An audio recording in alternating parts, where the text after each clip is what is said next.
Do you have a paranormal encounter you'd like to share with us? Send us an email with your story for a chance of it being featured on Weird World. I couldn't just tell myself, you bumped your head and you imagined it all, because that wouldn't explain what happened to me.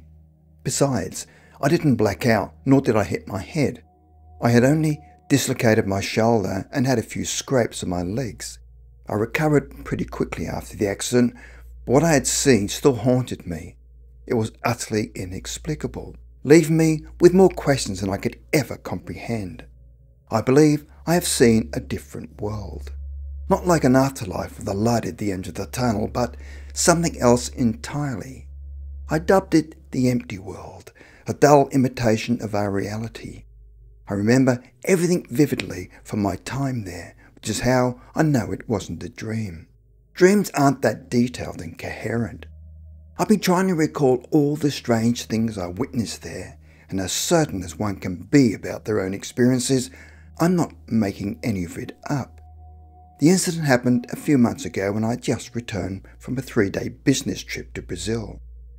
Upon arriving in New York, I decided not to take the train home, as I had grown accustomed to the comfort and convenience of a taxi during my trip. So I called a taxi, as pricey as it was. The driver was a young, clean-shaven guy with a taste in music much to be desired. I remember wondering how he could stand listening to it all day. But he was quiet and didn't make small talk or complain. I appreciated that. I also noticed that we were moving pretty fast. There was no traffic that morning as we left the city. I saw the sign from my hometown and was already picturing hugging my wife and taking a bath. And then it was as if the whole world got unplugged.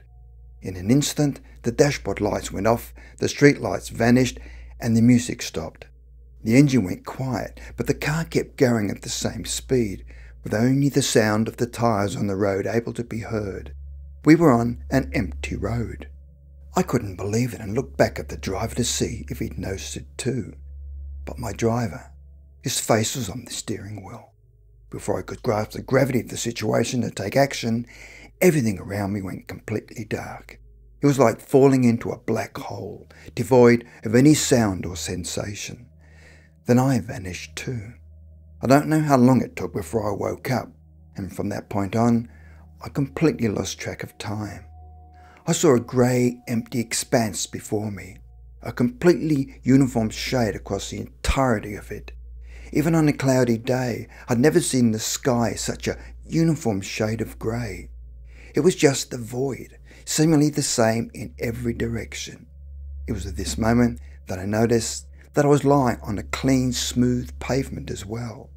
Had I fallen out of the taxi? If I had, I didn't seem to be injured. In fact, I felt lighter than usual. I wasn't even able to discern any muscle tension in my body. I sat up and examined my hands. Everything was fine. Even my coat wasn't dirty.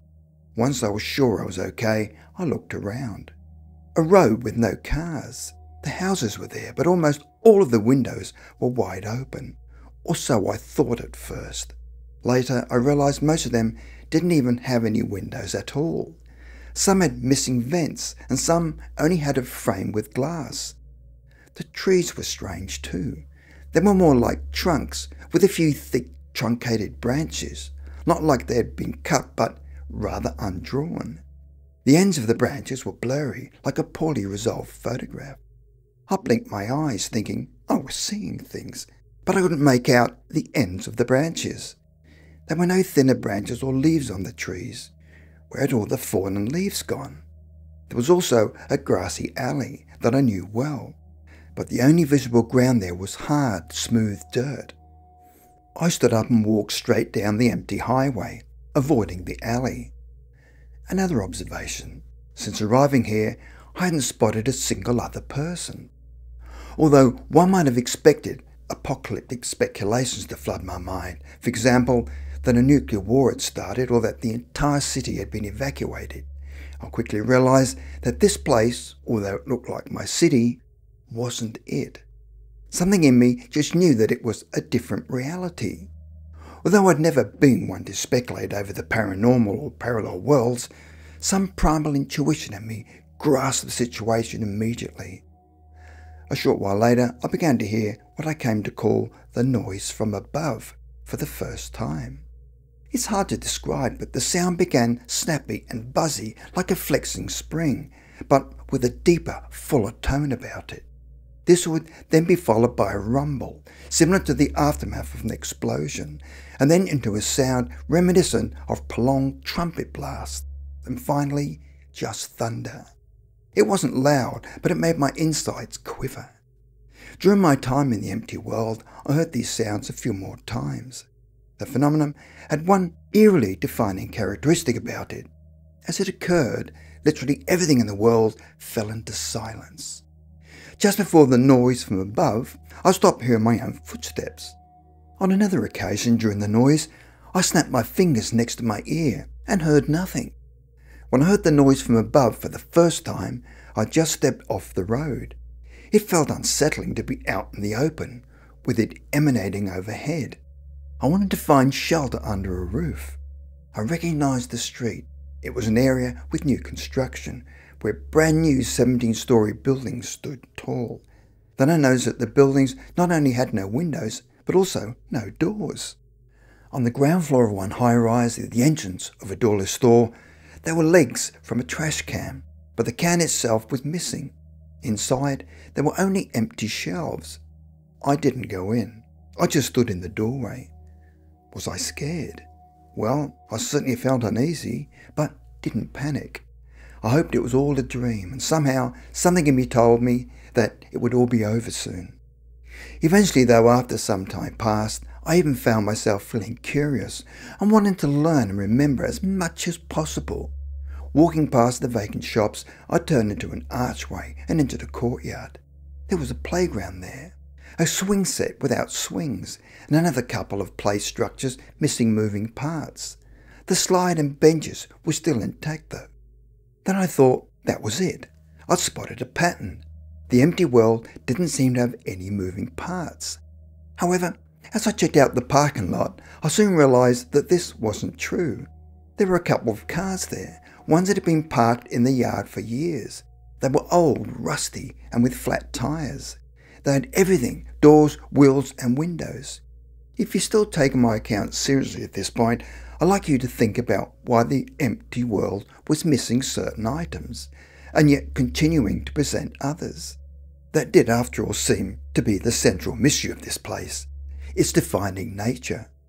Try to ponder it, and later I'll give my own guess. I yelled, "Hey!" all around the yard, not expecting a reply. I just wanted to hear how the echo functioned here. My voice bounced off the walls and faded into the emptiness. Sound-wise, everything seemed to behave the same as in our reality, save for the noise from above, of course. Then I entered the building. Most of the mailboxes were missing doors, although I noticed that some did have them. There were 2 empty elevator openings near the stairs. Instead of elevators, no doors or cabins, just the vacant shafts. I walked up the stairs. What seemed especially strange was that the hallway wasn't dark, even though no lights were on. The windows in the building were in place, but the apartments had no doors. There were door frames, exposed hinge pins, but that was it. I explored a couple of the apartments. I'm not sure exactly what it was I was searching for. I suppose I was just eager to find whatever clues I could about this place. Or maybe I was just wandering aimlessly, hoping to somehow ease my anxiety. The conditions in both apartments were similar. There were tables, but no chairs. Light switches without buttons. Wall clocks without hands. Faucets without knobs. Cabinets without doors. And only the bottom drawer seemed to be present in the bedside tables. I also discovered an odd item in one of the apartments. A guitar. Just a simple acoustic one, but it was transparent. I could see completely through it into the corner of the room behind it. I touched it with my finger, wondering if it was some kind of illusion.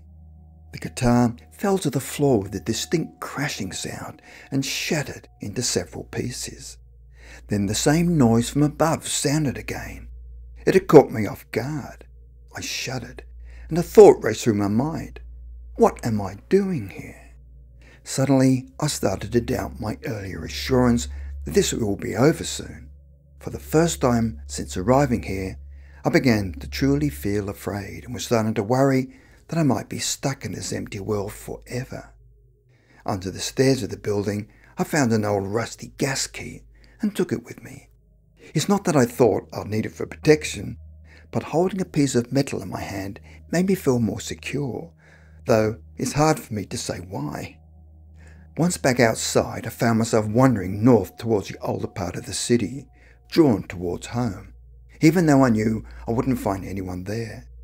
It was an empty, primitive imitation of the city I knew, where it seemed no one else existed but me.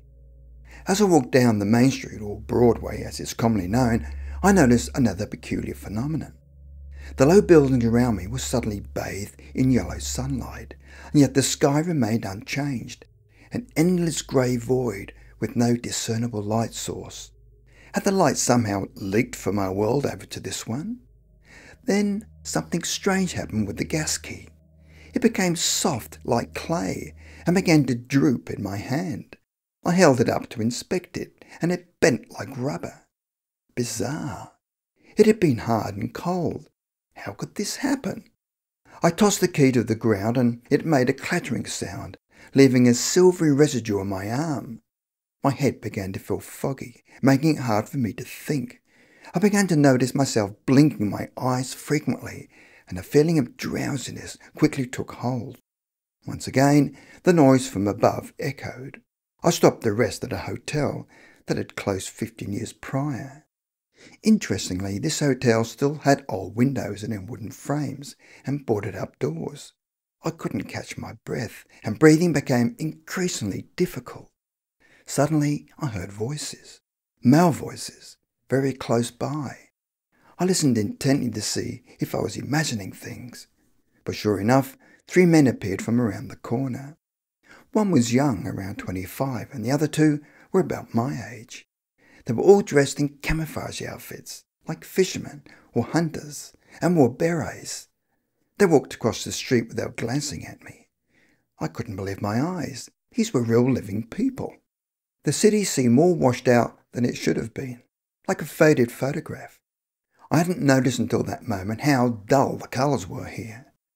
I wanted to call out to the group, but suddenly realised I couldn't make a sound. My lips barely moved, and I couldn't even turn my neck. I tried to take a step, but my legs felt like they were stuck in mud. My arms wouldn't bend at the elbows. I was frozen like a statue in the middle of the street. Then the youngest of the men noticed me. He stopped the others and pointed at me, exclaiming, "Look!" The other 2 didn't seem too surprised. One just nodded, and the other said, "Yeah." I noticed the oldest of them was holding a coiled cable with some metal pieces. I'm not an expert, but I thought it might be climbing gear. I tried to say I needed help, but I couldn't speak. The 2 older men turned and walked away, leaving only the young one. He stared at me for a moment before approaching. "Don't touch him. He'll surface himself soon," one of the older men called out from a distance. The young man didn't listen and continued to come closer.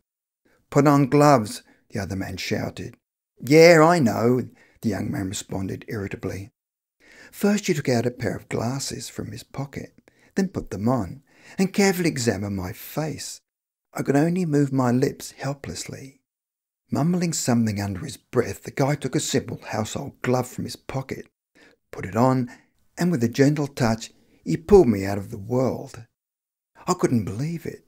It barely touched my cheek, and I was suddenly plunged into darkness. I woke up in the car as a rescue worker was unbuckling my seatbelt. My whole body ached and I groaned. I hadn't felt any pain like that in the empty world.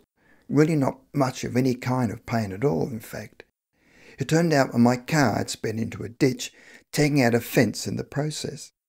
I spent the next few days in the hospital, which gave me time to think about everything that had happened. Of course, I was wise enough not to share my story with any of the staff there.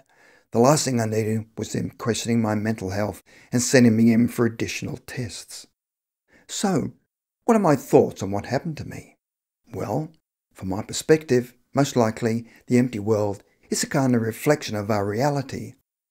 Everything I saw, houses, trees, cars, were duplicates of real objects. Why were there missing doors, windows and more? I did a hell of a lot of thinking. My theory is that in that world, copies are only created of things that remain motionless for long periods. Doors and windows are constantly opened and closed. Cars move from place to place, and tree branches and grass sway in the wind. That's why doors and windows that haven't been opened for a long time, as well as cars that have been parked for ages, have reflections in the empty world. It's like water in a pond. It's as smooth as a mirror until you throw a stone. It seems that creating a duplicate in that world takes time. Fresh copies are fragile and transparent, and prone to losing their structures if moved. Remember the guitar I accidentally broke? It seemed as though the copies were somehow connected to their originals. The proof is the gas key I found under the stairs. When I took it, it didn't stay solid for long and soon lost its metallic properties. On that subject, a week later, and for those who may still understandably be brushing my experience off as mere imagination, I'd gone back to that building to check. And sure enough, the gas key was there, rust spots and all. How long had it been lying there? Maybe a few months. What the basis is for such a place to exist is, I can't even begin to fathom. But what I can say is that us humans haven't even begun to scratch the surface of what reality is. There were so many other questions I felt compelled to ask too. How did I end up in the empty world? How did those three men get there? Who were they? Ordinary people? Perhaps scientists studying the other world but keeping us in the dark? What did the phrase, "he will surface soon," signify?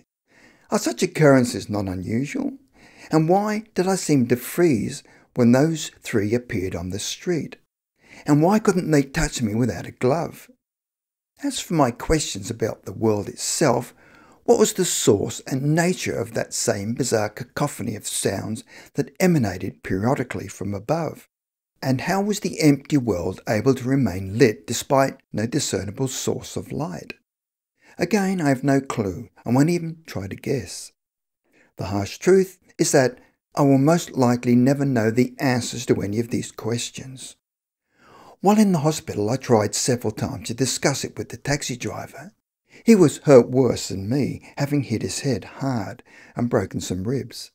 Our accident had happened because he had suddenly experienced heart trouble.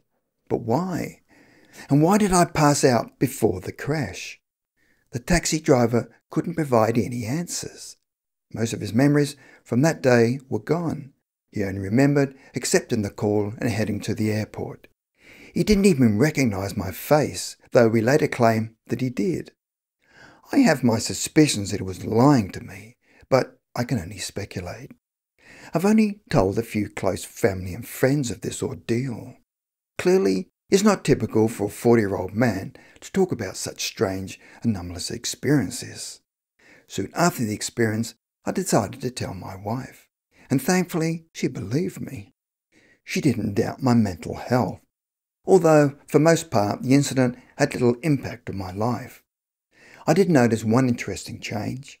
After the accident, I stopped having normal dreams, and although it's rare, once or twice a month I dream of that world. I see the empty city in my dreams, its streets resembling a scorched park where tree trunks stand like pillars. I see a city cemetery, duplicates of tombstones, and hear the strange overhead medley in my dreams. I tried to find something similar to my story on the internet, but came up blank. I'll admit, it does sadden me a little to think that I'll likely never have any answers to my questions about what I experienced. That's really the main reason I've decided to share my journey to the empty world. The faint possibility that even a single person can offer me insight or relatability over what happened to me gives me hope that maybe there is a path out there towards answers waiting to be walked.